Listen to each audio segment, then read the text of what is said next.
கூற்று காரணம். அப்பக்கம் இப்பக்கம் உப்பக்கம் என்பன பொருளாகும், சுற்று சொற்கள் ஆகும்.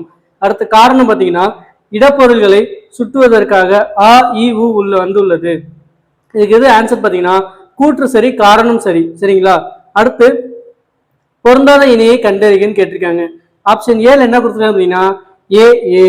ஆப்ஷன் பில என்ன கொடுத்துருக்கீங்கன்னா தா நா.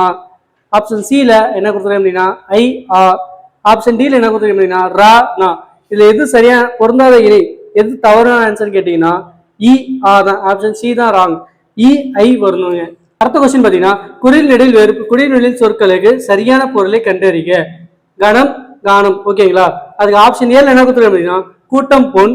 ஆப்ஷன் பில பொன் கூட்டம். ஆப்ஷன் சில கூட்டம் காடு. ஆப்ஷன் டில காடு தோட்டம்.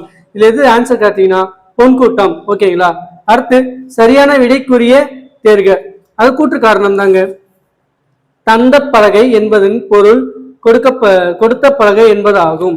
காரணம் பார்த்தீங்கன்னா இரண்டு சொற்களுக்கும் இடையில் இப்பு என்ற ஒற்றெழுத்து மிகுந்தும் வந்ததால் கொடுத்த பலகை என்னும் பொருளை குறிக்கிறது. கூற்று என்னன்னு பார்த்தீங்கன்னா இது கூற்றும் தவறு, காரணமும் தவறு தாங்க. இந்த கொஸ்டின் ஆன்சரு ராங் தான்.